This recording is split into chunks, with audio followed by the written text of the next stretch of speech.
ॐ ज्ञानतिमिरान्धस्य ज्ञानाञ्जनशलाकया चक्षुरुन्मीलितं येन तस्मै श्रीगुरुवे नमः। श्रीचैतन्यमनःभीष्टं स्थापितं येन भूतले स्वयं रूपा कदा मह्यं ददाति सपदान्तिकम्।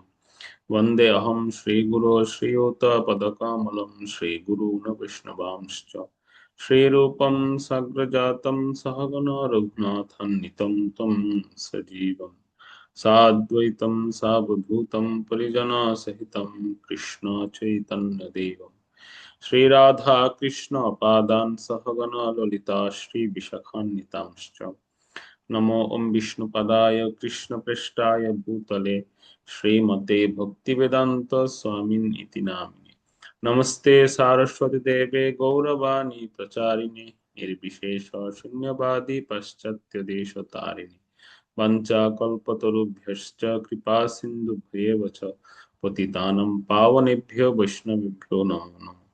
ओम नमस्ते श्री पुंडरीकाय कृष्ण प्रेम प्रदाय श्रीमाधवेन्द्र सेवकाय महावदन्याय नमो महावदन्याय कृष्ण प्रेम प्रदायते कृष्णाय कृष्ण चैतन्य नाम्ने गौरतिशे नमः। हे कृष्ण करुणा सिंधो दीनबंधो जगत्पते गोपेश गोपिका कांत राधा कांत नमस्तुते तप्त कांचन गौरांगी राधे वृंदावनेश्वरी ऋषभानुसुते देवी प्रणमामि हरिप्रिये। जय श्री कृष्ण चैतन्य प्रभु नित्यानंद श्री अद्वैत गदाधर शिवासादि गौरभक्त वृंद। हरे कृष्ण कृष्ण कृष्ण हरे हरे राम राम राम हरे हरे। ओम नमो भगवते वासुदेवाय। ओम नमो भगवते वासुदेवाय। ओम नमो भगवते वासुदेवाय। मुकं करोति वाचालं पङ्गुं लङ्घयते गिरिं यत्कृपातमहं वन्दे श्रीगुरुवे दिनतारिणं श्रीचैतन्येश्वरं परमानन्दम्। नमो विष्णुपदाय कृष्णप्रेष्ठाय भूतले श्रीमते जयपताका स्वामिन् इति नामिने नमो आचार्यपदाय निताय कुटप्रदायिने गौरकथानामदय नगरग्रन्थ। हरे कृष्ण। অনলাইন শ্রী শ্রী ভক্তি শাস্ত্রী কোর্সে উপস্থিত সমস্ত ভক্তমণ্ডলীকে সুস্বাগতম জানাই এবং সকলের শ্রীচরণ কমলে দণ্ডবত প্রণাম জ্ঞাপন করছি। তো আমরা শ্রীমদ্ ভগবদ গীতার দ্বিতীয় ইউনিট থেকে ক্লাস করছি। একাদশ অধ্যায় বিশ্বরূপ দর্শন যোগ শ্রীমদ্ ভগবদ গীতার চলমান। তো যথারীতি আমরা ক্লাসের শুরুতেই গত ক্লাস রিভিউ চলে যাব। আমরা গত ক্লাসে কি কি বিষয় আলোচনা হয়েছিল আপনারা বলবেন যে আমরা গত ক্লাসে কি কি আলোচনা করেছিলাম।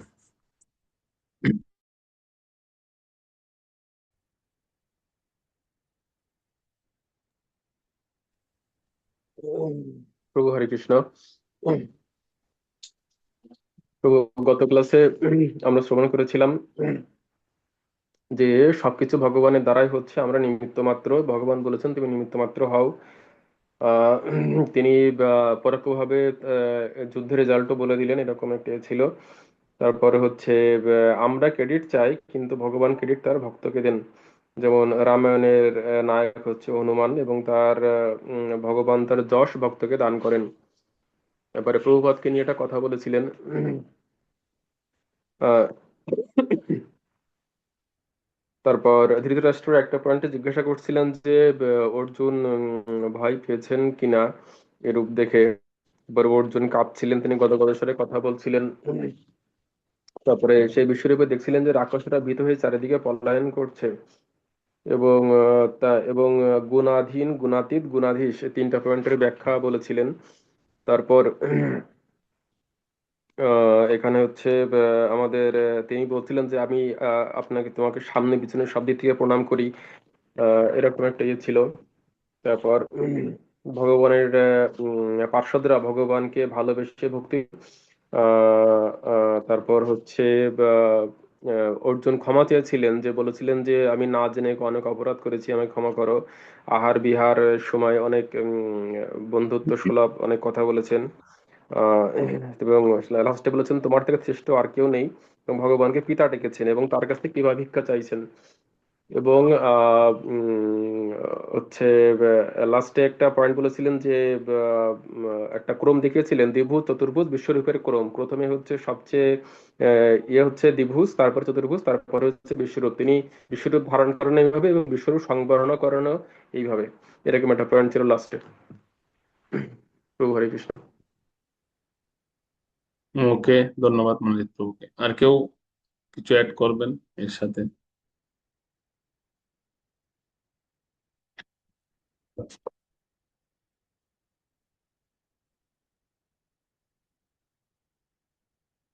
আর কোনো বিষয় ছিল কি?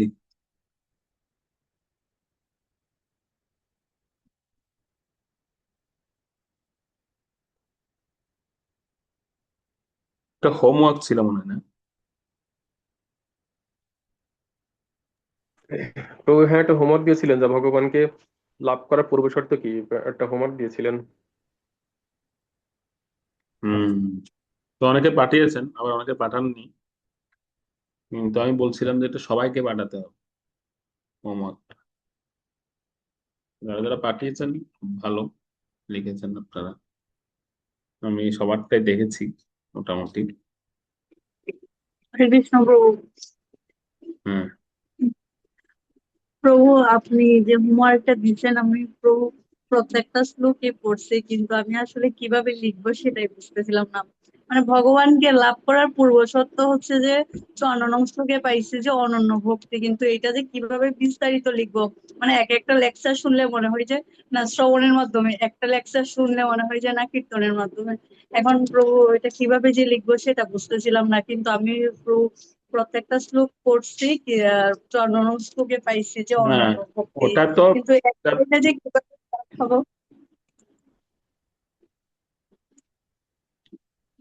প্রভু আমি আসলে মানে এই 54 নম্বর অ্যাসাইনমেন্টের শ্লোকে, এইটা প্রসঙ্গটা 54 নম্বর শ্লোকে কিছুটা আছে, 55 নম্বর শ্লোকে আরো বেশি ডিটেলস আছে। তো 55 নম্বর শ্লোকটা পড়লেই আপনারা ওখানে পেতেন, সেখানে একদম বিস্তারিত আছে ভগবানকে লাভ করার পূর্ব শর্ত কি। এখানে তো অনুবাদটাই এমন, অনুবাদটাই ভগবান বলছেন যে হে অর্জুন, যিনি আমার অকৈতব সেবা করেন, অকৈতব সেবা। অনন্য ভক্তিটার সংজ্ঞাটাই মূলত লিখতে হবে, অনন্য ভক্তিটা কি বিষয়। অনন্য ভক্তি মানে হচ্ছে সেবা।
তো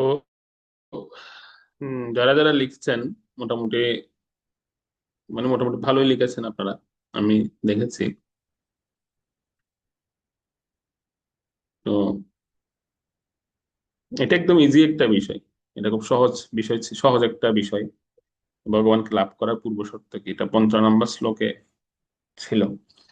যাই হোক, তো আমরা আজকের ক্লাসে যাই। আজকে মনে হয় 47 থেকে হবে মনে হয়, না?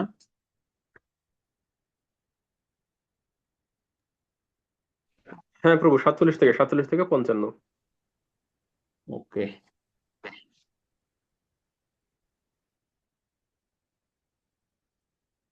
তো আমরা 35 থেকে 46 পর্যন্ত আমরা পড়েছি হচ্ছে অর্জুনের প্রার্থনা।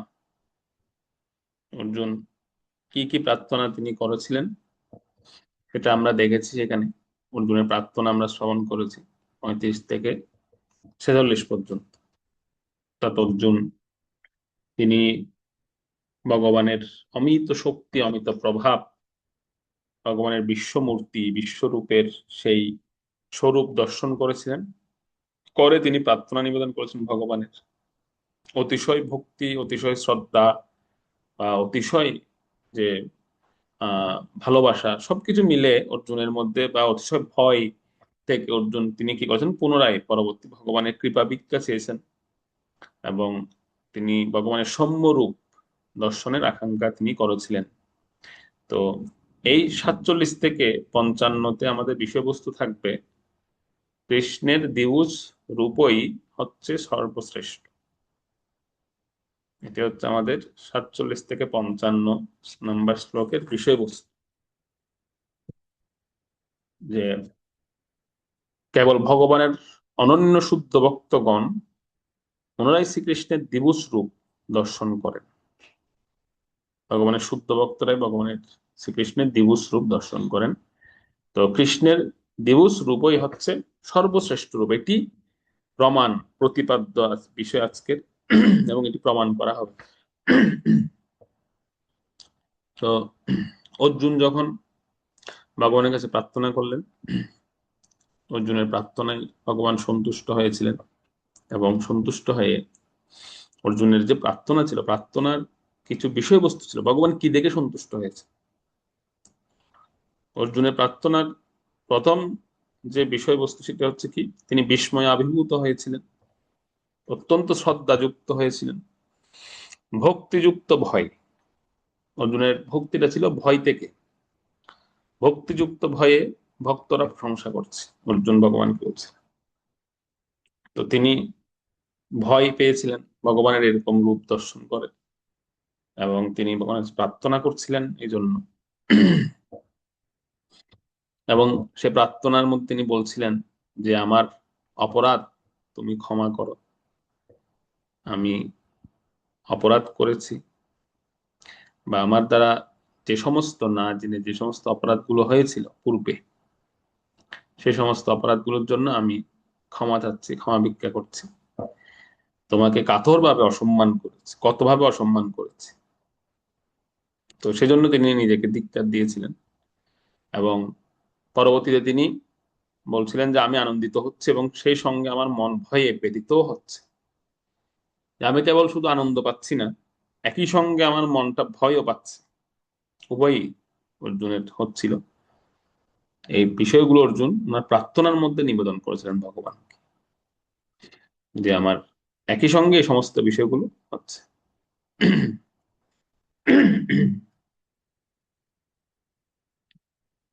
এবং তিনি বলছিলেন কি, তাই আমি তোমার চতুর্ভুজ রূপ দেখতে চাই, তুমি আমাকে কৃপা করে তোমার চতুর্ভুজ রূপ, অর্থাৎ যেভাবে ভগবান ঠিক গিয়েছেন বিশ্বরূপে, সেইভাবে ভগবান আবার ব্যাক করবেন। তো সেজন্য অর্জুন চতুর্ভুজ রূপ তিনি দেখার জন্য প্রত্যাশা করেন। এটা একজন পুরুষ কি বলছে।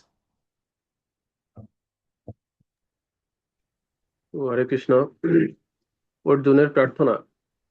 অর্জুন শ্রীকৃষ্ণের সখারূপে বড় হয়েছেন, তাই শ্রীকৃষ্ণের বিশ্বরূপ দেখে তিনি বললেন, হে কৃষ্ণ, আমি তোমার সাথে বন্ধুর মতো আচরণ করেছি, কথা বলেছি, বিভিন্নভাবে তোমাকে অমর্যাদাও করেছি।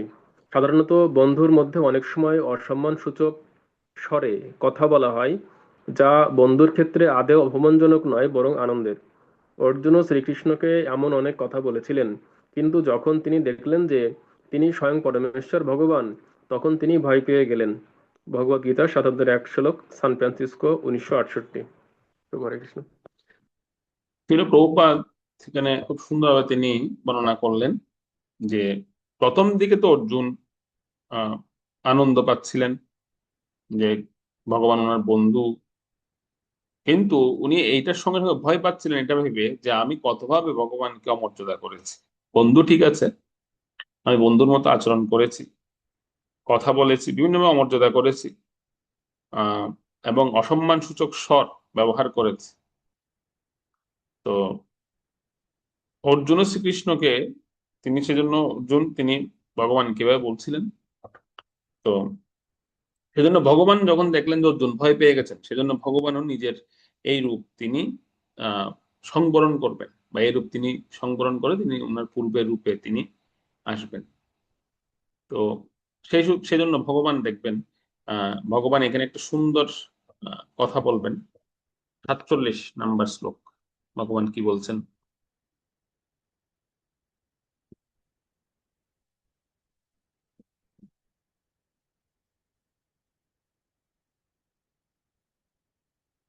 শ্লোক এবং অনুবাদ তো 40।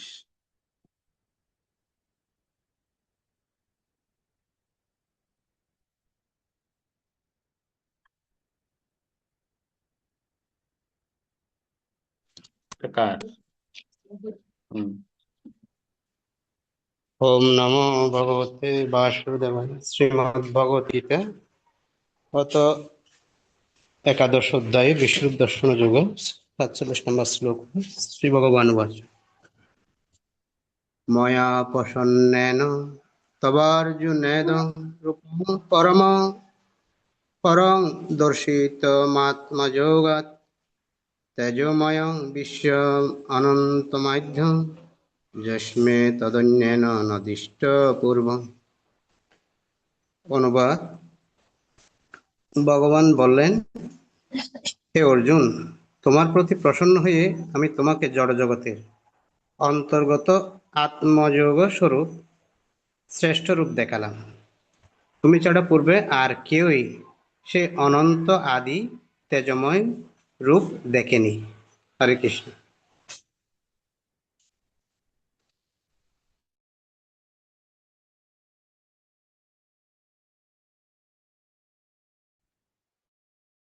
অর্জুনকে বললেন যে আমি অত্যন্ত প্রসন্ন।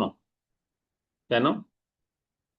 তুমি আমার, প্রথমত হচ্ছে অর্জুনের কোয়ালিটি কি ছিল? অর্জুন হচ্ছে ভগবানের সখা, এটা হচ্ছে অর্জুনের কোয়ালিটি। এবং অর্জুন যেহেতু ভগবানের সখা, আর তার চেয়েও বড় কোয়ালিটি হচ্ছে অর্জুন ভগবানের ভক্ত। অর্জুন ভগবানের ভক্ত ছিলেন। তো সেজন্য এখানে ভগবান অর্জুনকে বললেন যে আমি প্রসন্ন হয়ে আমার অন্তরঙ্গা শক্তি দ্বারা জড়জগতের অন্তর্গত এই শ্রেষ্ঠ রূপ দেখালাম। তুমি ছাড়া পূর্বে আর কেউ এই অনন্ত আদি ও তেজময় রূপ দেখে। ঠিক আছে, এখানে কিন্তু একটা সুন্দর, এখানে কিন্তু একটা শিক্ষণীয় বিষয় আছে। দিলেন এই বিশ্বরূপটা কি রূপ? এটা হচ্ছে এই জড়জগতের মধ্যে শ্রেষ্ঠ রূপ, জড়জগতের অন্তর্গত শ্রেষ্ঠ রূপ, জড়জগতের বাইরে নয়। কিন্তু জড়জগতের মধ্যে, অর্থাৎ এটা হচ্ছে একটা অদ্ভুত বা বিশেষ রূপ জড়জগতের মধ্যে। এটা ভগবান কিন্তু নিজে এখানে বলে দিচ্ছে। তো তুমি ছাড়া এর পূর্বে এটা কেউ দর্শন করে, এই রূপ দর্শন করেন ভগবান বলছে। তো ভগবানের এই রূপের দর্শন সকলের ভাগ্যে কিন্তু ঘটে না। সেই জিনিসটা বোঝানোর জন্যই দেখুন ভগবান পরবর্তী শ্লোকে অর্জুনকে কি বলছে। 48 নাম্বার শ্লোকটা শ্লোকে। হরে কৃষ্ণ। শ্লোক নম্বর 48। না বেদ যজ্ঞ অধ্যয়নৈ না দানৈ না চ ক্রিয়াপি না তপোভি উগ্রৈ এবং রূপ সত্য অহং নিলোকে দৃষ্টম তৎ অন্যেন কুরু প্রবীর। হে কুরুশ্রেষ্ঠ, বেদ অধ্যয়ন, যজ্ঞ, দান, পুণ্যকর্ম ও কঠোর তপস্যার দ্বারা এই জড়জগতে তুমি ছাড়া অন্য কেউ আমার এই বিশ্বরূপ দর্শন করতে সমর্থ নয়। হরে কৃষ্ণ।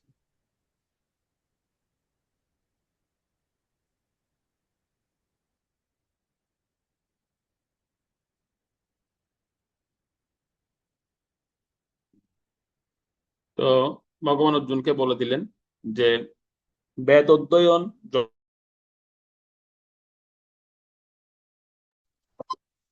রকমের কার্য আছে, যত রকমের বিষয়গুলো আছে, বা কঠোর তপস্যা, এই সমস্ত বিষয়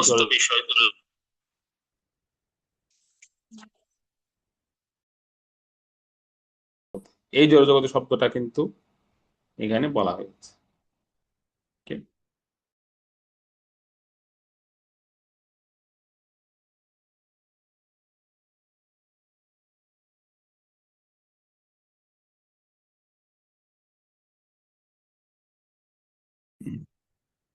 তো এখানে কিন্তু একটা শব্দ ভগবান উল্লেখ করেছেন, সেটা হচ্ছে কি, এই জড়জগতে যত রকমের শ্রেষ্ঠ কার্যগুলো আছে, শ্রেষ্ঠ কার্য বলতে কি, যেমন ধরুন যজ্ঞ, দান, তপস্যা, এই সমস্ত পুণ্যকর্ম, এই সমস্ত কিছু দ্বারা এই জগতে এর পূর্বে অন্য কেউ আমার এরূপ দর্শন করতে পারে, সমর্থ হয়। কিন্তু কে পেরেছে? অর্জুন পেরেছে। অর্থাৎ এটা যে সকলের ভাগ্যে এই রূপ দর্শন ঘটে না, সেটাও ভগবান বলছেন এই জড়জগতের মধ্যে। তো এই জড়জগতের মধ্যে অর্জুনকে তিনি সেই রূপটা দেখিয়েছেন। অর্জুনকে দেখানোর কারণ হচ্ছে কি, যাতে ভগবানের ভগবানের যে স্থিতি বা ভগবানের যে প্রভাব সমগ্র জগতের মধ্যে আছে, সেই জিনিসটা বোঝানোর জন্য অর্জুনকে ভগবান এই রূপে দেখিয়েছে। কিন্তু এই রূপে দেখা কিন্তু সাধারণ বেদ অধ্যয়ন, যজ্ঞ, দান, পুণ্যকর্ম, কঠোর তপস্যা, এই সমস্ত কিছু করার দরকার আছে। বা করার পরেও কেউ যে দেখতে পারবে বা জানতে পারবে, সেটারও কোনো নিশ্চয়তা নেই। ঠিক আছে? তো কিন্তু ভগবান দেখছিলেন যে অর্জুন তিনি অত্যন্ত ভয় পেয়েছেন। অর্জুন যেহেতু ভয় পেয়েছে, ভগবান তার ভক্তের ভয় বা ভগবান তার প্রিয় ভক্তের এই ধরনের স্থিতি, সেটা ভগবান সহ্য করতে পারেন না। ভগবান ভক্তের কষ্ট ভগবান দেখতে পারেন। সেজন্য ভগবান নিজেই তিনি কি করলেন, উনার যে বিশ্বরূপ সেটিকে সংবরণ করলেন। সংবরণ করে তিনি পুনরায় উনার পূর্বের যে রূপ, সেই রূপে ফিরে আসার জন্য তিনি মনস্থির করলেন। তো যেহেতু বলছিলাম যে ক্রম অনুসারে ভগবান গিয়েছেন, দর্শন দিয়েছেন, তো ফিরে আসার সময় ভগবান ক্রম অনুসারে আসছেন। দেখুন, প্রথমে 49 নম্বর শ্লোকে ভগবান কি রূপ ধারণ করলেন সেটা বর্ণনা করা হচ্ছে। 49 নম্বর শ্লোকটা পড়ুন। শ্লোকে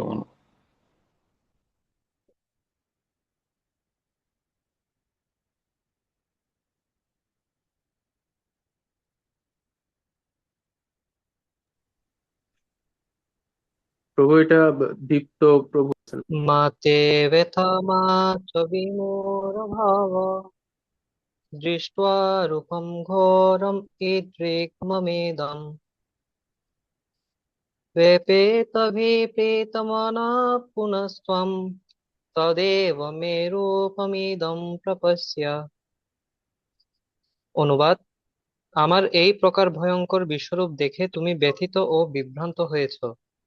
এখন তার পরিসমাপ্তি সমস্ত ভয়ে মুক্ত এবং প্রসন্ন চিত্তে তুমি পুনরায় তার ঈপ্সিত রূপ দর্শন করো।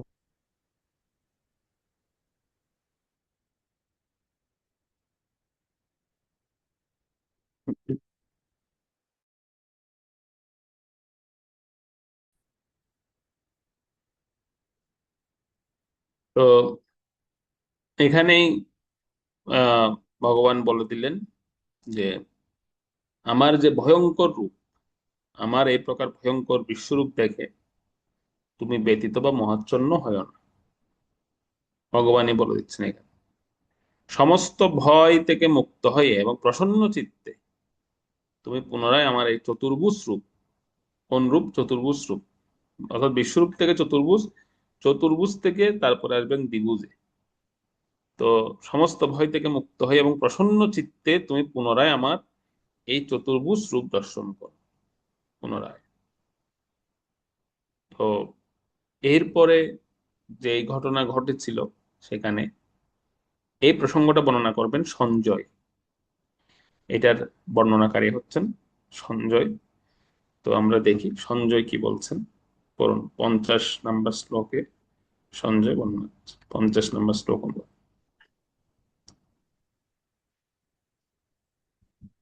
प्रभु हरे कृष्ण।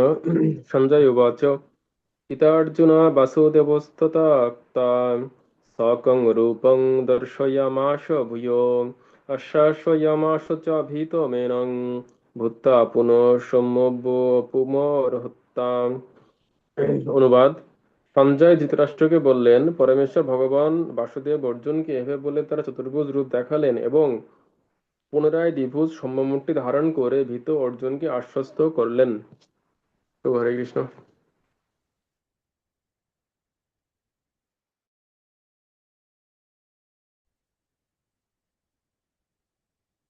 তো এখানে একটা বিষয় দেখুন, আহ সঞ্জয় বা তিনি ধৃতরাষ্ট্রকে বলছিলেন তখন এটা সঞ্জয় একটা ইঙ্গিতও দিচ্ছেন। একই সঙ্গে সঞ্জয় একটা ইঙ্গিত দিচ্ছেন হচ্ছে কি, যে সেই সময় এই ভগবান, এখানে মহাত্মা শব্দে সম্বোধন করা হয়েছে, মহাত্মা বাসুদেব তিনি অর্জুনকে এইভাবে বলেই তার চতুর্ভুজ রূপ দেখালেন এবং পুনরায় তিনি দ্বিভুজ সৌম্য মূর্তি ধারণ করে ভীত অর্জুনকে আশ্বস্ত করলেন। যেরকম দেখবেন, যেরকম স্বপ্ন দেখার পরে যেমন দেখবেন মানুষ কি করে, মানুষ তার পুনরায় আবার আশ্বস্ত করে তার ধরুন কোনো প্রিয় ব্যক্তি স্বপ্ন দেখে খুব ভয় পেয়েছে, তো বন্ধু হলে কি করবে, বন্ধু হলে তাকে আশ্বস্ত করবে, পিঠে হাত দেবে বা কাঁধে হাত দিয়ে বলবে আরে কি হয়েছে তোমার, সেরকম করে বলবে। সেরকম একইভাবে এখানেও দেখতে পাচ্ছি ভগবান তিনি অর্জুনকে এরকম কাঁধে হাত দিয়ে আশ্বস্ত করবেন, কি হয়েছে তোমার, কি দেখেছো তুমি, অর্জুনকে তিনি আশ্বস্ত করেন এবং তিনি সৌম্য মূর্তি, দ্বিভুজ মূর্তি তিনি ধারণ করলেন। তো দেখুন এই প্রসঙ্গে ছিল প্রভুপাদের একটা সুন্দর কথা আছে, এই সৌম্য মূর্তি প্রসঙ্গে বর্ণনা হচ্ছে এখানে।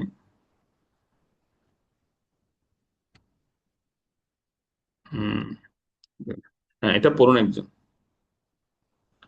সৌম্য বপু বা সৌম্য মূর্তি।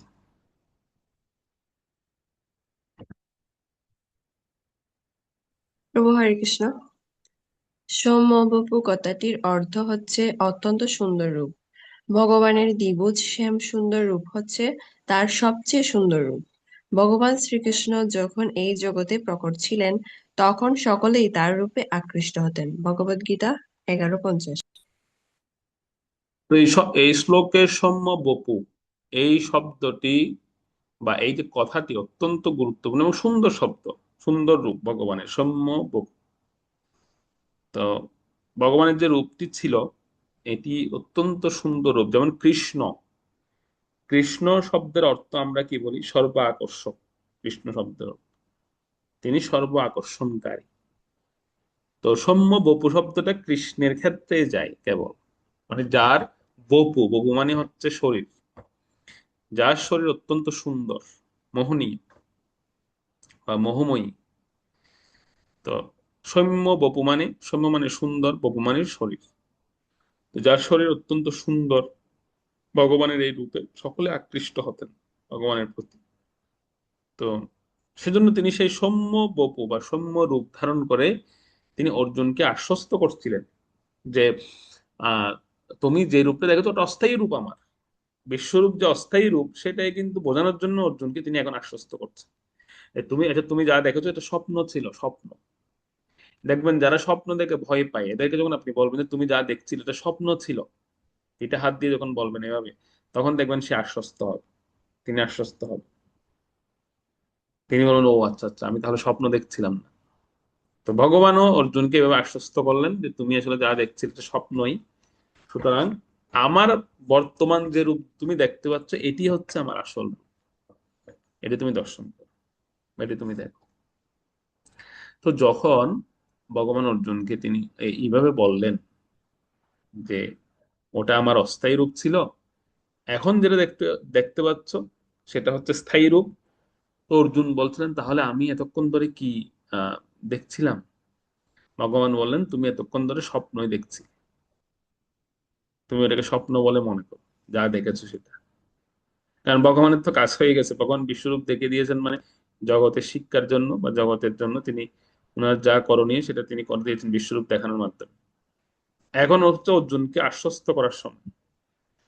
তো যেহেতু অর্জুনকে স্বাভাবিক অবস্থায় ভগবানকে ফিরাতে হবে, অর্জুন যে অস্বাভাবিক হয়ে গেছেন, অর্জুনকে স্বাভাবিক অবস্থায় ফিরিয়ে আনতে হবে। তো সেই স্বাভাবিক অবস্থায় ফিরিয়ে আনার জন্য ভগবান অর্জুনকে এই কথাটা বলছে। কি কথা বলছেন? যে তুমি যা দেখতে পাচ্ছ সেটি সেটি দেখেছো, সেটি হচ্ছে আমার অস্থায়ী রূপ, আর এখন যেটা দেখতে পাচ্ছ সেটি হচ্ছে আমার প্রকৃত রূপ। এটার মাধ্যমে কিন্তু ভগবান আমাদের বুঝিয়ে দেন বা বুঝিয়ে দিচ্ছেন যে বিশ্বরূপটি হচ্ছে ভগবান আসলে অস্থায়ী রূপ ছিল। আর এই দিবুজ শ্যাম সুন্দর মুরলীধর, এই যে সৌম্য বপু রূপ, এটি হচ্ছে ভগবানের স্থায়ী রূপ। তো এটি দেখে অর্জুনের তখন কি লাভ হলো? অর্জুন তিনি স্বাভাবিক অবস্থায় ফিরে আসলেন। পড়ুন 51 নম্বর শ্লোক, সে কথা বল। অর্জুন কি বলছে?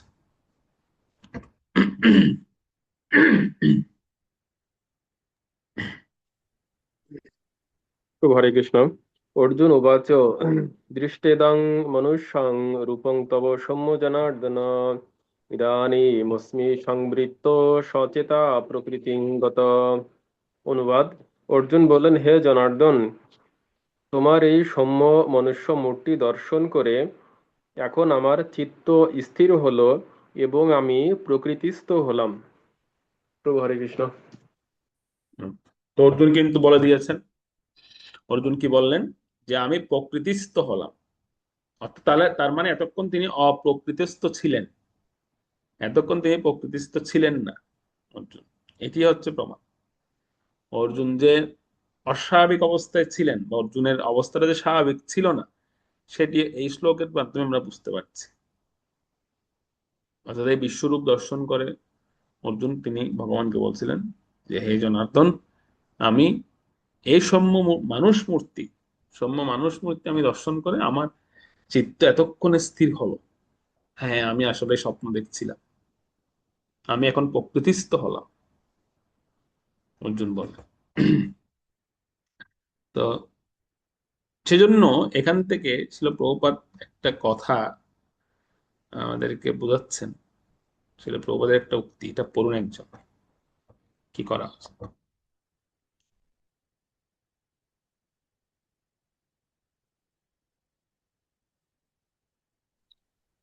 কৃষ্ণপ্রভু, অর্জুনের প্রার্থনা, বিশ্বরূপকে ভালোবাসার চেষ্টা করো না, ভালোবাসো শ্যাম সুন্দর শ্রীকৃষ্ণকে। এটি সার কথা। তুমি বিশ্বরূপকে ভালোবাসতে পারবে কি? যদি কৃষ্ণ বিশ্বরূপ নিয়ে তোমার কাছে উপস্থিত হন, তবে ভালোবাসা তুমি ভুলে যাবে। তাই বিশ্বরূপকে ভালো না বেসে শ্যাম সুন্দরকে ভালোবাসো। এটি সার কথা। এটি হচ্ছে প্রভুপাদের উক্তি। প্রভুপাদ কি বলছেন? যে কখনো তোমরা ভুলেও বিশ্বরূপকে ভালোবাসার চেষ্টা করো না। এই আপনাদের যখন এই ইউনিটটা চলছে, তখন কিন্তু আমরা একটা প্রশ্ন স্টুডেন্টদের করি। এই যে আপনাদেরকে অ্যাসাইনমেন্ট গুলো লিখতে দিচ্ছি কেন? আমি গত ক্লাসে অ্যাসাইনমেন্ট দিয়েছেন ভগবানকে লাভ করার পূর্ব শর্ত কি। এটা কেন দিয়েছি? এটা এই জন্যই দিয়েছি যে আসলে কি আমরা বিশ্বরূপের প্রেমে পড়ে যাচ্ছি কিনা বা বিশ্বরূপের প্রতি আমরা আকৃষ্ট হয়ে পড়ছি কিনা, জাস্ট এই জিনিসটা দেখার জন্য। তো প্রভুপাদ এখানে বলছেন যে বিশ্বরূপকে ভালোবাসার চেষ্টা কখনো করো না। কেন? ভালোবাসতে তাহলে ভালোবাসবো কাকে? ভালোবাসো শ্যাম সুন্দর শ্রীকৃষ্ণ। কেন? কারণটা হচ্ছে এই বিশ্বরূপকে যদি আমি ভালোবাসি, দেখুন এই ছবিতে কত সুন্দর রাধা মাধব, আমি তাকে কত সুন্দরভাবে সাজাতে পারি চাইলে। তাকে আমি মুকুট পরাতে পারি, তাকে আমি অলংকার পরাতে পারি, তাকে আমি মানে যা যা করণীয় আর কি, তাকে আমি যা যা দেওয়ার সবকিছু আমি দিতে পারি, আমার তাতে কোনো অসুবিধা হয় না।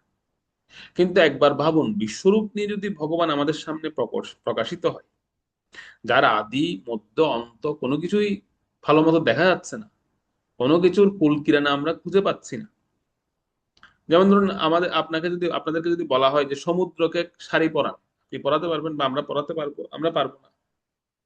বা সমুদ্রকে একটা ফুলের মালা পরান, আমরা পারবো না। তার কিন্তু এইরকম হাজার হাজার সমুদ্র ভগবানের বিশ্বরূপের মধ্যে অবস্থান করছে। তাহলে বিশ্বরূপটা কত বিশাল বা বিশ্বরূপের পরিধি কত বড়, একবার ভাবুন তো। সেজন্য বিশ্বরূপকে ভালোবাসতে গেলে আমরা কখনোই তাকে ভালোবাসতে পারবো না। এখানে প্রভুপাদ কি বলছেন, তুমি তুমি যদি বিশ্বরূপকে ভালোবাসো তাহলে ভালোবাসাই ভুলে যাবে। ভালোবাসা বলে যে একটা শব্দ আছে, সেটাই তুমি ভুলে যাবে। তাই বিশ্বরূপকে ভালো না বেসে শ্যাম সুন্দরকে ভালোবাসো। এটি হচ্ছে সার কথা, এই অধ্যায়ের সার কথা হচ্ছে এটি। Okay? তো কেন, সে প্রসঙ্গে প্রভুপাত এখানে বর্ণনা করছে, এটা পূরণের জন্য।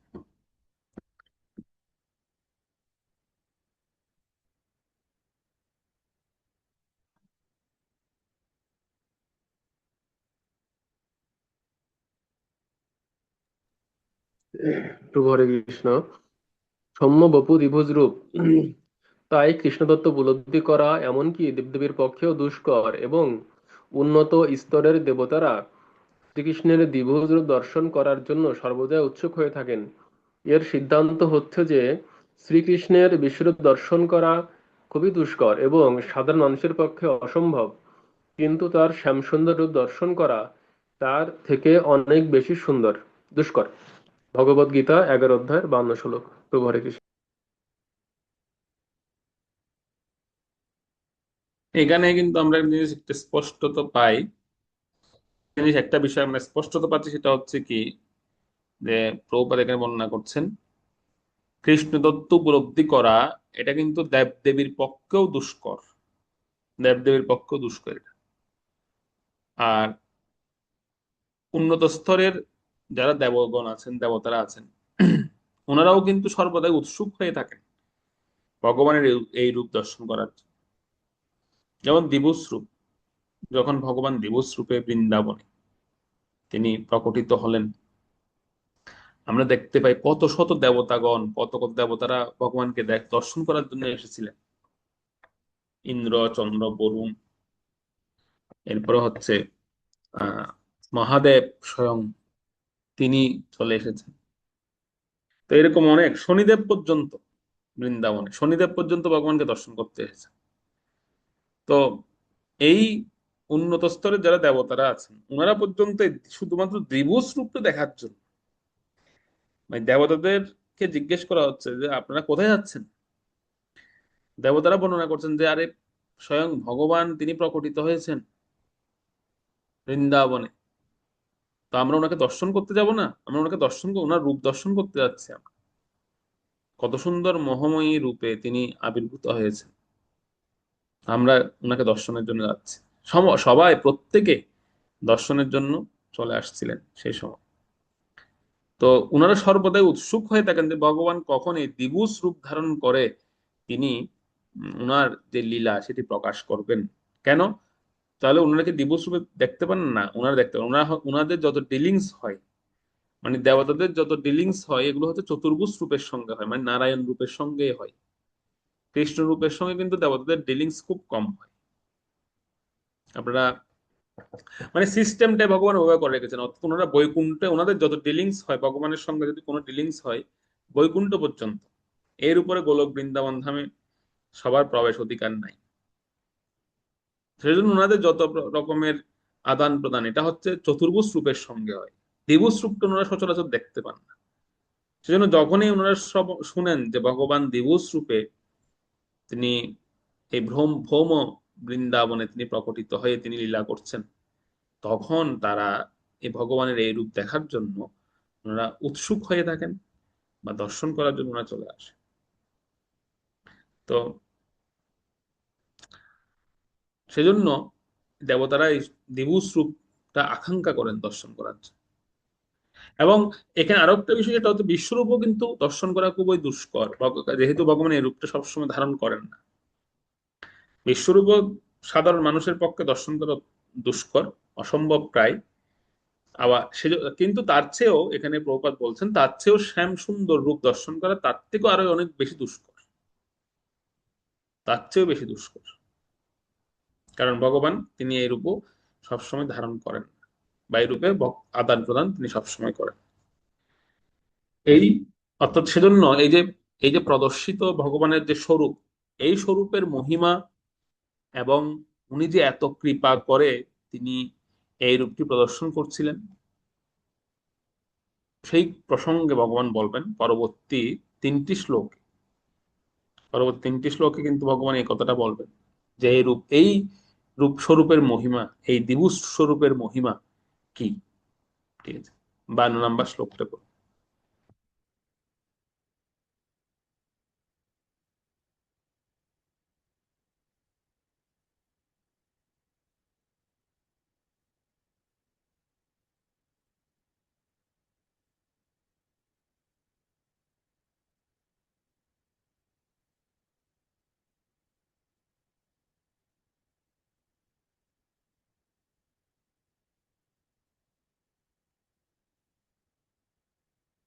বায়ান্ন নম্বর শ্লোক অনুবাদ করুন, এটা কাজ।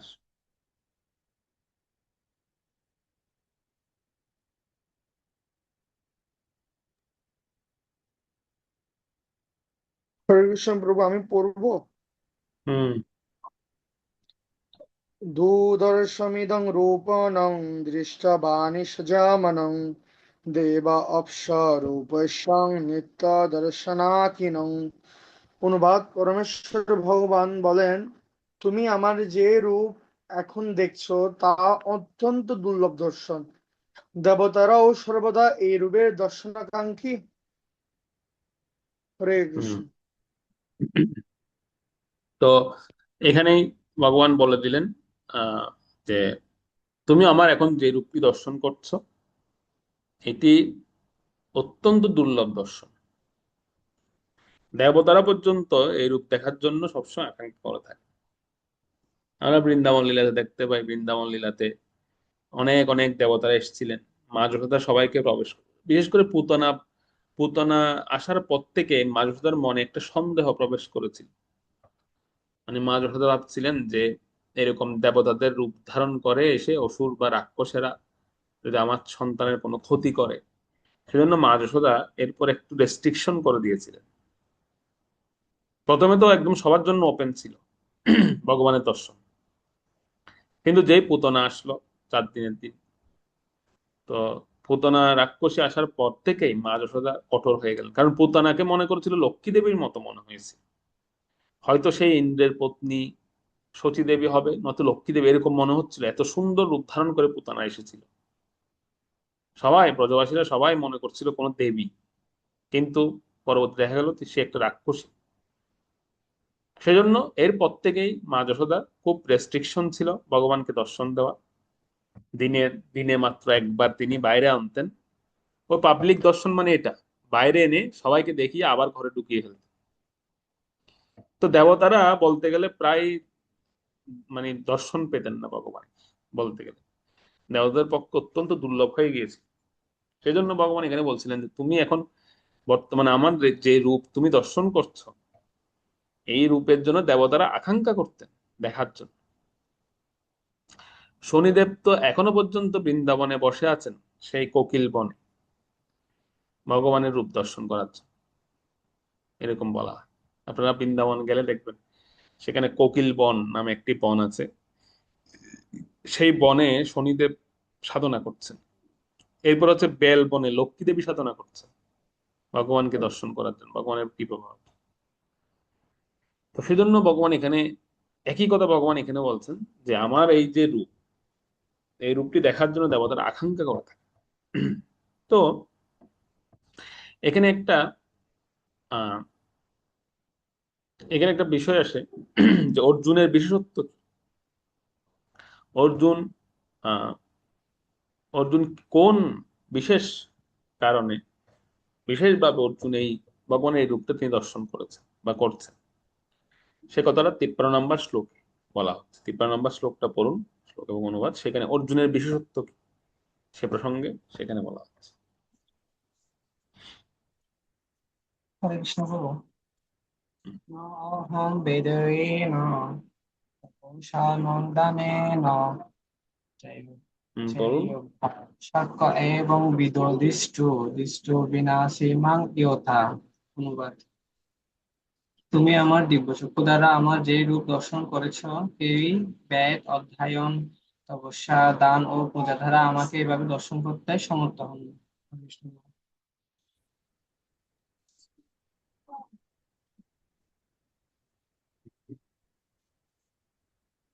নেট প্রবলেমের কারণে বোঝা যাচ্ছে না শ্লোকগুলো। হরে কৃষ্ণ প্রভু, আবার পড়বো? হরে কৃষ্ণ প্রভু, আবার আচ্ছা, পড়বো? আমার কথা শুনতে পাচ্ছেন তো নাকি, নাকি আমারটা হ্যাঁ শুনতে পাচ্ছেন? হ্যাঁ প্রভু, শুনতে পাচ্ছি। আমার কথা শুনতে প্রভু শুনতে পাচ্ছি।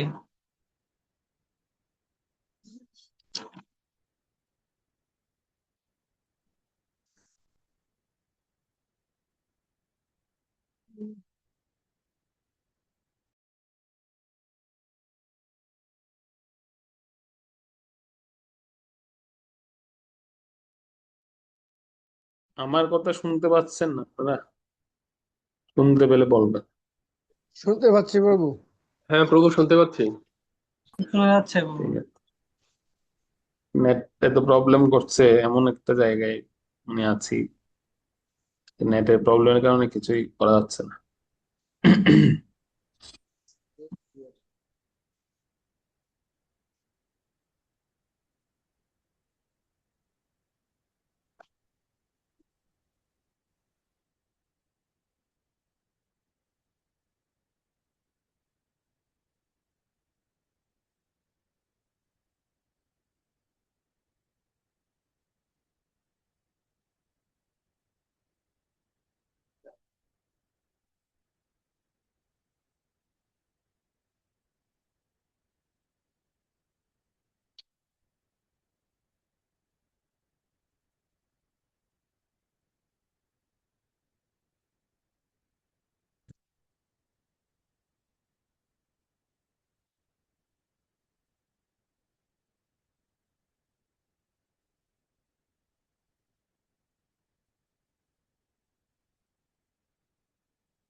তো হরে কৃষ্ণ।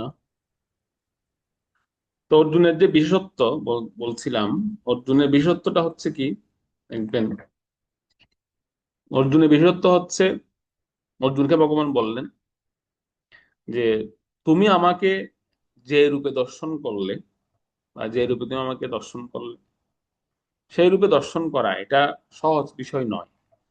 এটা বেদ অধ্যয়ন, তপস্যা, মানে যজ্ঞ দান তপস্যা পূজা, এগুলোর দ্বারা এভাবে দর্শন করা সমর্থ নয়। না আমাকে যে পুঙ্খানুপুঙ্খ ভাবে দর্শন করলে, ভগবান অর্জুনকে বলছে বিশ্বরূপের মধ্যে যে আমাকে পুঙ্খানুপুঙ্খ ভাবে দর্শন করলে, তত্ত্ব তো দেখলে, এটা কিন্তু এই সমস্ত বিষয় দ্বারা কখনো সম্ভব নয়। তো অর্জুনের প্রশ্ন হতে পারে, তাহলে আমার এমন কি যোগ্যতা বা এমন কি আমার গুণাবলী আছে যার দ্বারা আমি দেখেছি, যার ফলে আমি দর্শন পেয়েছি? তো অথবা ভবিষ্যতে যারা আসবে তারা কি এমন কি করলে তারা আপনাকে তত্ত্বতভাবে জানতে পারবে, প্রত্যক্ষভাবে দর্শন করতে পারবে এবং আপনার ধামে যেতে পারবে, ধামে গমন করতে পারবে। তো সেই জন্য পরবর্তী 54 নম্বর শ্লোক দেখুন, 54 নম্বর শ্লোকে ভগবান সেই সূত্রটি বলছেন যে কি করলে ভগবানকে তত্ত্বত জানা যাবে, প্রত্যক্ষ দর্শন করা যাবে এবং ভগবান ধামে যাওয়া যাবে। বলুন। প্রভু হরে কৃষ্ণ, প্রণাম। বক্তা তু অনন্যয়া সত্যম অহম এব বিদ অর্জুন জ্ঞাতুম দ্রষ্টুম স তত্ত্বেন প্রবেষ্টুম স পরন্তপ। অনুবাদ: হে অর্জুন, হে পরন্তপ, অনন্য ভক্তির দ্বারাই কেবল এভাবে আমাকে তত্ত্ব জানা যায়, দর্শন করা যায় এবং আমার চিন্ময় ধামে প্রবেশ করার জন্য সমর্থ হওয়া যায়। হরে কৃষ্ণ, প্রভু প্রণাম। তো কেবলমাত্র এখানে বলা হচ্ছে অনন্য ভক্তির দ্বারাই, অনন্য ভক্তির দ্বারাই এই প্রকার আমাকে তত্ত্ব জানতে হবে। অনন্য ভক্তি মানে কি? শুদ্ধা ভক্তি। এই শুদ্ধা ভক্তির দ্বারাই কেবল ভগবানকে তত্ত্বতে জানতে পারা যায়, প্রত্যক্ষ করা যায় এবং ভগবানের চিন্ময় ধামে, এই চিন্ময় ধামে প্রবেশ করা যাওয়া। তো সে অনন্য ভক্তিটা হচ্ছে শুদ্ধা ভক্তি, বা আমরা বলি অব্যভিচারিণী ভক্তি। তো অর্জুন ভগবানের শুদ্ধ ভক্ত, ভগবানের অনন্য ভক্ত ছিল বলেই অর্জুনকে ভগবান দিব্য চক্ষু দান করেছেন এবং সেই দিব্য চক্ষুর শক্তি বলে অর্জুন তিনি ভগবানের এই তত্ত্বত বিশ্বরূপ সহ ভগবানকে তত্ত্বত তিনি দর্শন করেছেন। তার অর্থ কিন্তু বিশ্বরূপ শ্রেষ্ঠ নয়, শ্রেষ্ঠ দিবস রূপে আরাধনা করতে হবে, দিবস রূপের সম্পর্ক স্থাপন করতে হবে দিবস রূপের সঙ্গে। কিন্তু ভগবানকে তত্ত্বত মানে পুঙ্খানুপুঙ্খ জানতে গেলে আগে সর্বপ্রথম যে কোয়ালিটিস লাগবে সেটা হচ্ছে ভগবানের অনন্য ভক্তি বা অনন্য ভক্তি সাধন করতে হবে, ভক্তি সাধন করতে। সেজন্য এটি হচ্ছে ভগবানের কৃষ্ণের সর্ব উৎসকতা বা এই যে ভগবানের যে সর্বোৎকর্ষতা, সেই প্রসঙ্গে কিন্তু এখানে কিছু সুন্দর পয়েন্ট আছে এই শ্লোকের। কৃষ্ণের যে রূপ তার উপর ভিত্তি করে একটু আমরা দেখি।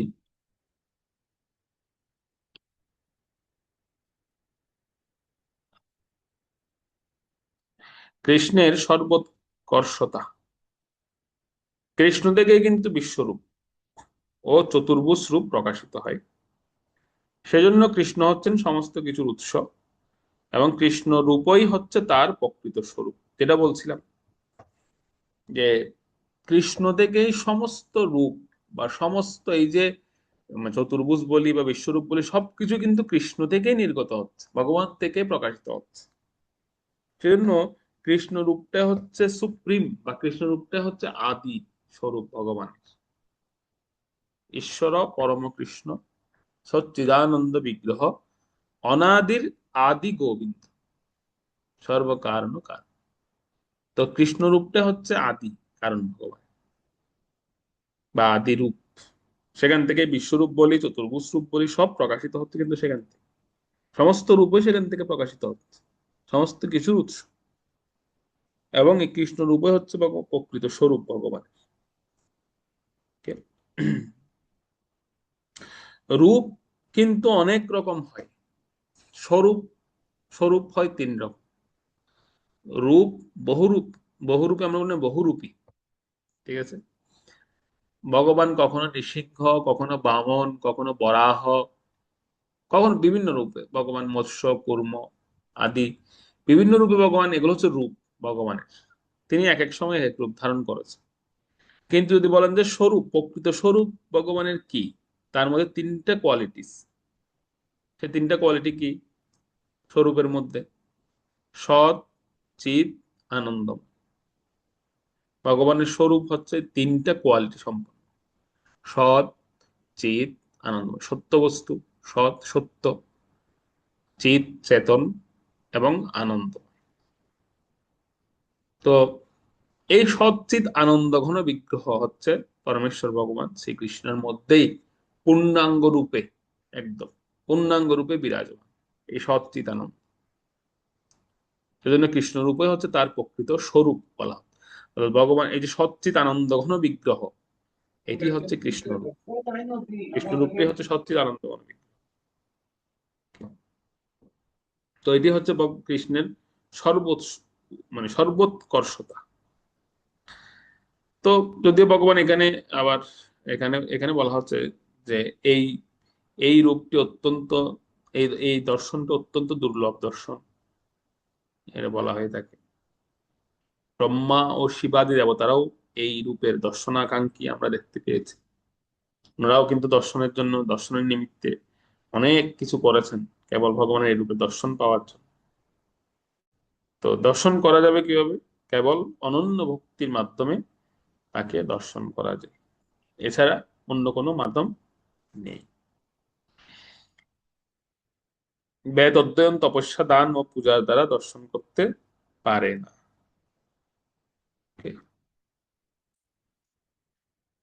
এই সমস্ত বিষয় দিয়ে ভগবানকে দর্শন করা সম্ভব। ওকে, সৌম্যবপু, এটা একজন পড়ুন।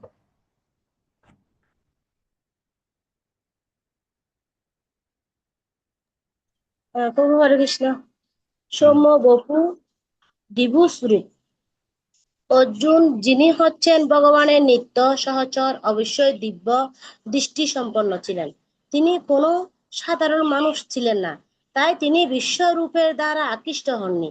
যারা সকাম কর্মের দ্বারা নিজেদের উন্নীত করতে চান তাদের কাছে এ রূপ অতি আশ্চর্যজনক বলে মনে হতে পারে, কিন্তু যারা ভক্তি যোগে ভগবানের সেবায় রত তাদের কাছে শ্রীকৃষ্ণের দ্বিভুজ রূপে হচ্ছে সবচেয়ে প্রিয়। ভগবত গীতার 11 অধ্যায় 54 নম্বর শ্লোকে। হরে কৃষ্ণ প্রভুপাদ। তো কেন আমরা দ্বিভুজ রূপটার প্রতি, আমরা কেন বিশ্বরূপের প্রতি আকৃষ্ট হব না প্রথমত, এবং আমরা কেন দ্বিভুজ রূপের আরাধনা করব, সেই কথাটাই প্রভুপাদ এখানে বলে দিয়েছে স্পষ্টভাবে। তার কারণ হচ্ছে কি, ওই যে বলছিলাম, আপনি যদি বিশ্বরূপকে মালা পরাতে যান পারবেন না, বিশ্বরূপকে বস্ত্র পরাতে যান পারবেন না, কিন্তু দ্বিভুজ রূপ এমন রূপ ভগবানের যেখানে আমরা আমাদের ভাবের আদান প্রদান ওনার সঙ্গে করতে পারি। এই যে বললাম না, অনন্য ভক্তি দ্বারা ভগবানকে দর্শন করা যায়, তো সে অনন্য ভক্তিটা কি? অনন্য ভক্তিটাই হচ্ছে সেবা। আর সেবা করতে গেলে তো সেরকম সেরকম স্থিতিতে আসতে হবে। সেবা করতে গেলে ভগবানের রূপটাও তো সেরকম পর্যায়ে আনতে হবে। তো সেই রূপটা হচ্ছে কি? দ্বিভুজ রূপ বা সম্ভব। সেই কথাটা বলবেন একদম শেষ শ্লোকে, যে ভগবানকে লাভ করার পূর্ব শর্ত কি। 15 নম্বর শ্লোক অনুবাদ করুন, সেখানে বলা হচ্ছে। হ্যাঁ প্রভু, হরে কৃষ্ণ। 55 নম্বর শ্লোক। মৎকর্ম কৃত মৎপরম মদ্ভক্ত সঙ্গবর্জিত নির্ভর সর্বভূতেষু যশ মামেতি পাণ্ডব। অনুবাদ: হে পাণ্ডব, যিনি ভক্তিযুক্ত হয়ে আমার সেবা করেন, আমার প্রতি নিষ্ঠাপরায়ণ, আমার ভক্ত, জড় বিষয়ে আসক্তি রহিত এবং সমস্ত প্রাণীর প্রতি শত্রুভাব রহিত, তিনি অবশ্যই আমাকে লাভ করেন। হরে কৃষ্ণ প্রভু। দেখুন এই শ্লোকে কয়টি বিষয়, এই শ্লোকটা একটু আমাকে একটা একটা শব্দ বলুন। প্রথম শ্লোক শব্দটা কি আছে একজন বলুন, এই শ্লোকের প্রথম শব্দটা কি? প্রভু নিষ্ঠাপরায়ণ। না না, বাংলা না, সংস্কৃতে। ও, মত কর্ম ক্রিন্মত। কৃত, হ্যাঁ, মত কর্ম কৃত, হুম। এটা হচ্ছে প্রথম শব্দ। তো এটা একটা নিন, 1 নাম্বার। মেবি 5টা এখানে সম্ভবত আমরা পাবো, শব্দ পাবো। এগুলি হচ্ছে যে আপনারা জিজ্ঞেস করছিলেন না, ভগবানকে লাভ করার পূর্ব শর্ত কি। ভগবানকে লাভ করার পূর্ব শর্ত হচ্ছে এগুলো। প্রথমে হচ্ছে মত কর্ম কৃত, মানে আমার অকৈতব সেবা করো, আমার সেবা করো। মত কর্ম, আমার কর্ম করো, আমার উদ্দেশ্যে কর্ম করো। এটা হচ্ছে ভগবানকে লাভ করার প্রথম শর্ত, প্রথম অর্থাৎ সোপান বা প্রথম শর্ত এটি ভগবানকে লাভ। দ্বিতীয় শব্দটা কি আছে মত কর্মকৃতের পরে বলুন? মত পরম। মত পরম, মত পরম মানে আমার প্রতি নিষ্ঠা পরায়ণ, আমার প্রতি নিষ্ঠা, ভগবানের প্রতি নিষ্ঠাপূর্ণ হতে হবে। প্রথমটা ছিল ভগবানের সেবা, অকৈতব সেবা, কোনো হেতু বা কোনো কারণ ছাড়া সেবা। দ্বিতীয়টা হচ্ছে নিষ্ঠা ভগবানের, এটি হচ্ছে দ্বিতীয় শর্ত ভগবানকে লাভ করা। তারপর কি আছে তৃতীয় শব্দ? মদ ভক্ত। মদ ভক্ত, আমার ভক্ত হও, আমার ভক্ত হতে হবে। শুধু আমার জন্য, অনেকে দেখবেন ভগবানের জন্য কর্ম করেন, ভগবানের প্রতি নিষ্ঠা আছে, কিন্তু ভক্ত হতে চায় না, যে আমি ভক্ত হব না। তো এটা হবে না, ভগবান বলছেন না আমার ভক্ত হতে হবে। অর্জুন ছিলেন ভগবানের ভক্ত। তো এটা হচ্ছে তৃতীয় শর্ত ভগবানকে লাভ করার। তৃতীয় শর্ত হচ্ছে ভগবানের ভক্ত হতে হবে। ভগবানের ভক্ত মানে কিরকম? যে তিনি আর অন্য কোনো কিছুর প্রতি আকৃষ্ট হন না, তিনি কেবল ভগবানের প্রতি নিবিষ্ট চিত্তে ভগবানের প্রতি আকৃষ্ট হন এবং পূর্ণাঙ্গ শরণাগতি ভগবানের উপর থাকে। তিনি হচ্ছেন ভগবান ভক্ত। আচ্ছা, এই এই জায়গায় এসে আমরা একটু টার্নিং পয়েন্টে চলে যাই। সেটা হচ্ছে কি জানেন? সেটা হচ্ছে এই ভক্ত হতে গেলে কেন আমরা ভক্ত হতে পারি না? এই যে আমরা এত বলি মানুষকে ভক্ত হন, ভক্ত, কেন মানুষ ভক্ত হতে পারে না? তার একটা বিশেষ কারণ আছে। এই বিশেষ কারণটা হচ্ছে সঙ্গের কারণে। সঙ্গের কারণে আমরা ভক্ত হতে পারি না। আমরা সমাজে এমন এমন ব্যক্তিদের সঙ্গ করি, এই ব্যক্তিগুলো আমাদেরকে ভক্ত হতে দেয় না। সেজন্যই দেখুন চতুর্থ শব্দটা কি বলা হয়েছে? চতুর্থ শব্দটা কি আছে সংস্কৃতে?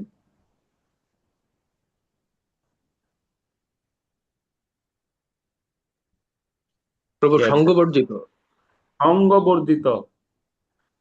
মানে এই ধরনের ব্যক্তিদের সঙ্গ পরিত্যাগ করুন, যারা আপনাকে ভক্তি পথ থেকে দূরে নিয়ে যাবে, বা যারা আপনাকে ভক্ত হতে দেবে না, সেই সমস্ত ব্যক্তিদের সঙ্গ পরিত্যাগ করুন। সঙ্গটা, ভক্তিতে সঙ্গটা অনেক গুরুত্বপূর্ণ একটা বিষয়, অনেক গুরুত্বপূর্ণ একটা জিনিস। কিন্তু সঙ্গটা অনেক সময় আমরা এটাকে গুরুত্ব দিই না, কিন্তু সঙ্গটা অত্যন্ত গুরুত্বপূর্ণ। একটা কথা না, সৎসঙ্গে স্বর্গবাস আর অসৎ সঙ্গে সর্বনাশ। তো একবার একজন সাধু, তিনি, খোঁজ করি, একজন সাধু একবার তিনি একটা রাস্তা দিয়ে হেঁটে যাচ্ছেন। তো পথের মধ্যে একটা শুকনো লাকড়ি তিনি দেখতে পেলেন। তো তিনি তো পাশ দিয়ে চলে যাচ্ছেন। তো ওই লাকড়িটি ওই সাধুকে ডেকে বলছে, লাকড়িটা কথা বলছে, সাধু বাবা, সাধু বাবা, আমাকে আপনার সঙ্গে নিয়ে যান। সাধু বলছে, বাবা, লাকড়িটা কথা বলছে? সাধু বলছে, কেন? তো বলছে, না না না, আপনি আমাকে নিয়ে যান, আমি আপনার সঙ্গে যেতে চাই, আপনার সঙ্গে করতে চাই। তো সাধু বাবা বলছে, না না, আমি তোমাকে সঙ্গে নিয়ে কি করবো, তার চেয়ে বরং এই যে আমার পেছনে একটা কৃষক আসছে, সে তোমাকে, তার সঙ্গে তোমাকে নিয়ে যাবে, আর নিয়ে গিয়ে সে ঘরে তোমাকে উনুনে জ্বালিয়ে সে কিছু রান্না বান্না করে কিছু খাবে, তার ভরণ পোষণ হবে, সেই তোমাকে নিয়ে যাবে। তো লাকড়ি বলছে, না না না না, আমি ওর সঙ্গে আমি যেতে চাই না, ওই কৃষকের সঙ্গে আমি যেতে চাই না। কেন? যে ও আমাকে নিয়ে যাবে, ঠিক আছে, নিয়ে গিয়ে কি করবে? সে নিয়ে গিয়ে সে চুলার মধ্যে দেবে, তার স্ত্রীকে দেবে, তার স্ত্রী আমাকে চুলার মধ্যে জ্বালিয়ে রান্না করে খেয়ে দিয়ে পর আমি তো ছাই হয়ে যাব। সে ছাই দিয়ে হয়তো বাসন টাসন মেজে আমাকে কি করে দেবে, নষ্ট করে দেবে। তো সেজন্য আমি আপনার সঙ্গে যেতে চাই। সাধু বলছে, কেন, আমার সঙ্গে গেলে কি লাভ? তো সে লাকড়ি তখন বলছে, আপনার সঙ্গে যদি আমি যাই, আপনি আমাকে কি করবেন? আপনি আমাকে কোন যজ্ঞ কুণ্ডের মধ্যে কি করবেন, দিবেন, যজ্ঞ কুণ্ডের মধ্যে আমাকে জ্বালাবেন। আর সেই যজ্ঞ কুণ্ডে জ্বালানোর পরে আমি তো ভগবানের উদ্দেশ্যেই জ্বলবো, সেখানে আমি জ্বালানোর পরে আমি যখন কয়লা হয়ে বা ছাই হয়ে যাব, সে ছাই দিয়ে, আমরা দেখেন না যজ্ঞের পরে ওই ছাই দিয়ে আমরা কি করি, সবার কপালে ফোঁটা দিই, যজ্ঞের ছাই দিয়ে। তো তখন কি করবেন আপনি, আমাকে আমার যে ভস্মটা দিয়ে আপনি সমস্ত সাধু মহাত্মা যারা সেই যজ্ঞে উপস্থিত হবে তাদের কপালে আমি স্থান পাবো। আর সেটা বড় কথা নয়, তাদের কপালে স্থান পাওয়াটা বড় নয়, সবচেয়ে বড় বিষয় হচ্ছে যখন আমি তো সাধুদের কপালে এই স্থান পাবো, আর সাধুরা তখন কি করবে, কপালটা নিয়ে গিয়ে কোথায় লাগাবে? ভগবানের চরণে লাগাবে। ভগবানকে যখন প্রণাম করবে তারা, তখন সেই সাধুদের কপালের সঙ্গে সঙ্গে আমারও প্রণাম হয়ে যাবে ভগবানের প্রতি, আমি ভগবানকে প্রণাম করতে পারবো। সেজন্য আমি আপনার সঙ্গে যেতে চাই। সেজন্য সাধু সঙ্গটা খুব গুরুত্বপূর্ণ, সৎসঙ্গটা খুব গুরুত্বপূর্ণ। এই সৎসঙ্গের কারণেই, সাধু সঙ্গের কারণেই মানে একজন ব্যক্তি ভগবানের কাছাকাছি কাছাকাছি যাওয়ার একটা পরম সৌভাগ্য পায়। সেজন্য এখানে চতুর্থ যে পূর্ব শর্তটা দেওয়া হলো সেটা হচ্ছে সঙ্গ বর্জিত। আমাদেরকে কিছু কিছু ক্ষেত্রে সঙ্গ বর্জিত হওয়া দরকার। মানে আমরা এরকম না যে একদম জেনারেল সবার সঙ্গে সঙ্গ করবো, সেরকম নয়। আমাদের ভক্তিকে রক্ষা করার জন্য, ভক্তিকে টিকিয়ে রাখার জন্য আমাদের মাঝে মাঝে এরকম যাদের সঙ্গে গেলে আমাদের ভক্তি মানে ভক্তি হানি হওয়ার সম্ভাবনা আছে বা ভক্তির হ্রাস হওয়ার সম্ভাবনা আছে, তাদের সঙ্গে আমাদের যাওয়া উচিত। শিল ভক্তিবিনোদ ঠাকুর বলতেন একটা সুন্দর কথা, যে সজাতীয় এবং স্নিগ্ধ ভক্তের সঙ্গ করতে বলতেন। সজাতীয় এবং স্নিগ্ধ মানে হচ্ছে কি, যে যে ভক্তের বাণী কথা শ্রবণ করে আপনার হৃদয়ে প্রশান্তি আসে, আপনার হৃদয়ে আপনি প্রশান্তি পান, আপনি ভক্তিতে আবার একটা উৎসাহ পান, নতুন করে উৎসাহ পান, সেই ভক্তের সঙ্গ করা উচিত।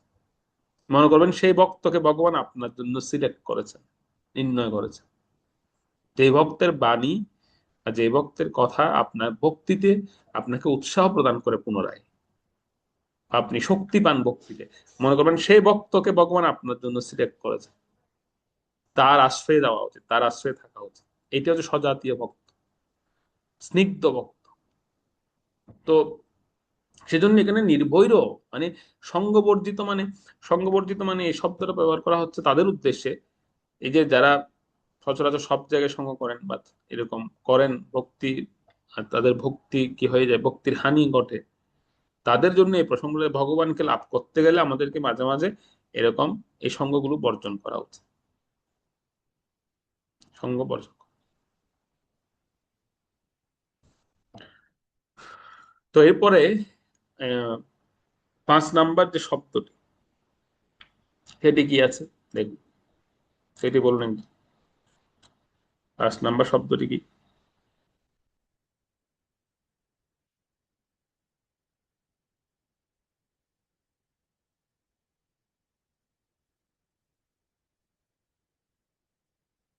কি আছে? সঙ্গবর্জিতর পরে কি আছে? প্রভুর পরে হচ্ছে নির্বৈর। নির্বৈর মানে সমস্ত প্রাণীর প্রতি শত্রুভাব রহিত হওয়া, যে সকলের প্রতি শত্রুভাবাপন্ন যে মনোভাব আমাদের, সে মনোভাব থেকে বেরিয়ে আসা, নির্ভৈর হওয়া, শত্রুভাবাপন্ন থেকে মুক্ত হওয়া। তো এই 5টি মূল নীতি বা 5টি পূর্ব শর্ত যারা আনতে পারবেন বা যাদের মধ্যে আসবে, তারাই ভগবানকে লাভ করতে পারবে। ভগবানকে লাভের পূর্ব শর্ত হচ্ছে এই 5টি। কি কি আমি আবারও বলছি। প্রথম হচ্ছে অকৈতব সেবা করা, অকৈতভাবে, কৈতব যুক্ত নয়, অকৈতভাবে ভগবানের সেবা করা। ভগবানের প্রতি নিষ্ঠা, সম্পূর্ণরূপে নিষ্ঠাবান হওয়া, নিষ্ঠাপরায়ণ হওয়া ভগবানের প্রতি, ভক্তের প্রতি, ভগবানের ভক্ত হওয়া। এরপরে হচ্ছে সঙ্গ বর্জন করা, যারা ভক্তিতে আমাকে দূরে ঠেলে দেবে তাদের সঙ্গ বর্জন করা। আর পঞ্চমে হচ্ছে নির্বৈর, সমস্ত জীবে, সমস্ত প্রাণীর প্রতি শত্রুভাব রহিত হওয়া, শত্রুভাব তারা। এই 5টি বিষয় যদি কারো জীবনে আনয়ন করতে পারেন, তাহলে তিনি ভগবানকে লাভ করতে পারেন। এ হচ্ছে ভগবানকে লাভের পূর্ব শর্ত। তো মূলত এইটাই হচ্ছে আমাদের এই অধ্যায়ের একটা সার সংক্ষেপ আমরা পেলাম। এরপরে অর্জুনের একটা প্রশ্ন থাকবে বা অর্জুনের একটা বিষয় থাকবে, যে আমরা আজকে এই বিষয়গুলো অধ্যয়ন করেছি মোটামুটি। তো এরপরে অর্জুনের একটা প্রসঙ্গ থাকবে, অর্জুনের একটা বিষয় থাকবে, সেটা হচ্ছে কি, সেই শুদ্ধ ভক্তি বা অনন্য ভক্তির সংজ্ঞাটা কি, এই 5টি জিনিস আমি কিভাবে করব, সে সংজ্ঞাটা কি বা সেই লাভ করার বিষয়টা কি, সেই বিষয়টা বলা হবে তৎপরবর্তী অধ্যায়, দ্বাদশ অধ্যায় ভক্তি যোগ। এই ভক্তি যোগেই এই প্রসঙ্গে বলা। ওকে, তো আপনাদের পড়া থাকবে দ্বাদশ অধ্যায় 1 থেকে 12 পর্যন্ত শ্লোক, 1 থেকে 12 দ্বাদশ অধ্যায় আপনাদের পড়া থাকবে। তো একজন উপসংহারটা পড়ুন, প্রভুপাদ কি বলছে।